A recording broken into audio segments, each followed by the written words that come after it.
Zohar Pshat day 414, Daf Mem Testament Aleph, and we are on the line that says Es Adam, which is 3, 6, 9, 12, 15 lines at the top. And our series is called Zohar Pshat, but there is no Pshat in today's Zohar. Very different than yesterday's Zohar. It says Es Adam Okimna. Es Adam we've explained. That and the way the Sulam explains it, S Adam, S is that which connects to Adam, and it teaches us that Avot Charv Nukva Kechada. The male and female were created together, Lo Abba Misparshin. They were not separated. Maybe Ape Bapi, so they couldn't face each other. So the masculine and feminine couldn't face each other. Male was turned one way, they feel another way. It's going to be that they were created two heads facing opposite directions. So obviously that's not a good thing because the masculine and feminine need to bond, and there's no bonding. Even if it's functional in some way, shape, or form, it's dysfunctional in the sense that there's no connection face to face. So that's to separate Mevi, Map, and Bapin. Maksiv. So what does it say here? It says V'yitzer Hashem Lokim Es Adam Afar Min Adama. Afar Min Adama Hashta Kaima Listakona. This now we need to fix. We're about to fix things. Okay, so the Kodesh Baruch Hu is going to make from this one Yitzira two Yitziros. I mean, the Vayitzer with two Yuds is references here the separation of the male and the female. So how's that happen? Ofer min Adama, right? So we don't understand what that means yet. Tachazeh. When a woman is connected to her husband, Iskarias Hashem Bala. She's called by the name of her husband. That's not just something he's like Mrs. So and so because they didn't have last names back then. But Ish Isha. Right? There's Ish Isha tells us that there is one word is a derivative of the other word. And they're connected to each other.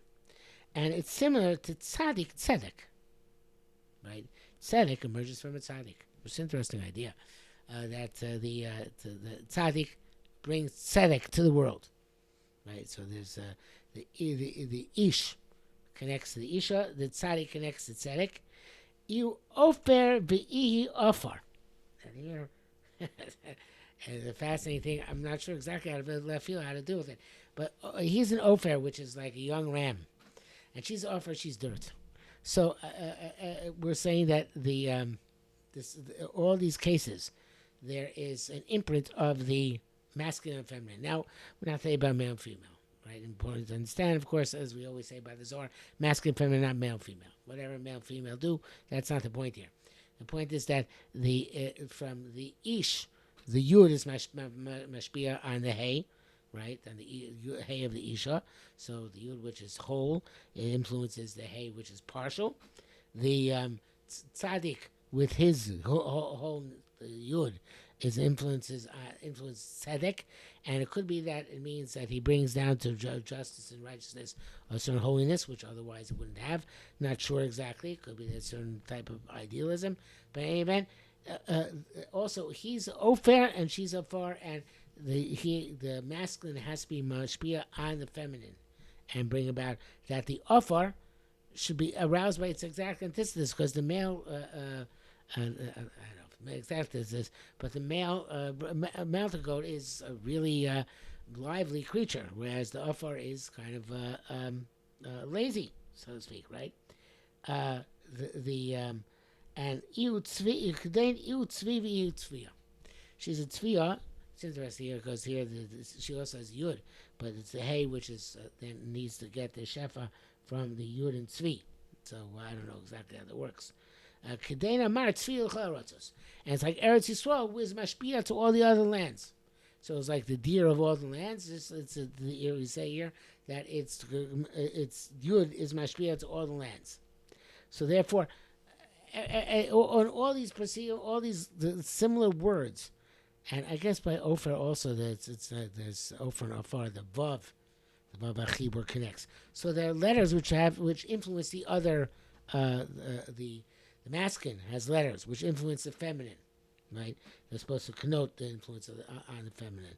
So in all these cases, in order for masculine to influence feminine, it has to be upon him, it has to be face to face. That's why the situation had to change to what it was originally. And ksiv lo titocha asher kol eitzel mizbach Hashem elokecha asher tesalach. Uh, uh, the so you're not supposed to plant asher, which is about a Zohar tree, by the mizbeach of Hakadosh Baruch Hu. So eitzim mizbeach. So it says the Zohar by the mizbeach elimineo ba'asar chol manshari. But above the mizbeach, then place it's permitted to plant the asherah. So Elokino, we've explained Asher Do Bala Di Itasa. It's referring to the husband of a woman.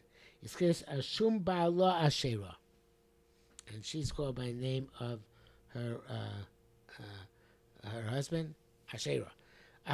Even as it says, "Machim Beis Chalil Labav Ashera."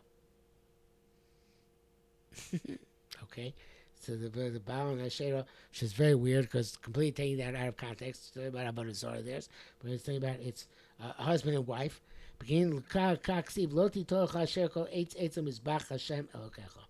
Don't plant Asherah by the mizbach of Hashem. Lekabel asar the mizbach Hashem. Opposite this place of Hashem. The mizbach Hashem iu kaima al do vado. Mizbach Hashem is on both. The Kabbalah,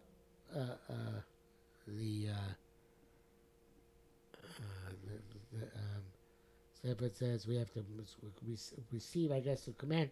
Lo tita achashera achra. Don't plant another asherah. So, very cryptic. I don't even know what to make of it. But I think the idea is like this: that the Baal always represents the masculine a state Baal is a field which gets rainwater, a lot of rainwater, and the Asherah is the feminine, and it has to be strengthened. Ayasher means to strengthen, Yashakoyach, to strengthen things. So the idea seems to be that you need to have a sequence: the Mizbach Hashem, and the Baal and the Asherah. So you have to have between the Mizbach Hashem and the Asherah the Baal.